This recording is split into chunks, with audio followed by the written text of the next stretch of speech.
Protein fibre పుష్కలంగా ఉండి అలాగే విటమిన్స్, ఐరన్, కాల్షియం ఇంకా మంచి పోషకాలున్న ఈ హెల్దీ రోటీని వారానికి ఒక్కసారి తిన్నా కూడా మన శరీరం మొత్తానికి కూడా చాలా మంచిది.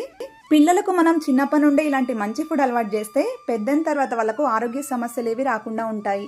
ఈ హెల్దీ రెసిపీ తయారు చేసుకోవడానికి పెసర్లు, జొన్నలు, మంచి శనగలు, కందులు అలాగే కొన్ని మెంతులు 8 గంటల వరకు నానబెట్టుకోవాలి.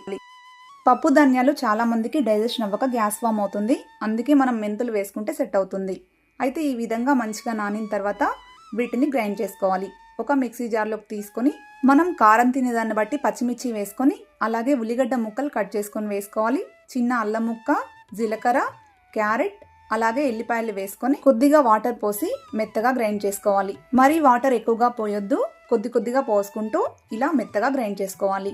తర్వాత ఇందులోకి చిన్నగా కట్ చేసిన ఉల్లిగడ్డ వేసుకొని కొత్తిమీర, కరివేపాకు, రుచికి సరిపడా ఉప్పు వేసుకొని ఇందులోకి గోధుమ పిండి తీసుకోవాలి. ఇప్పుడు మనం గోధుమ పిండి ఒక్కసారి ఎక్కువగా వేయకుండా కొద్దిగా వేసుకుంటూ మనం చపాతీ పిండి ఏ విధంగా అయితే కలుపుకుంటామో ఆ విధంగా కలుపుకోవాలి.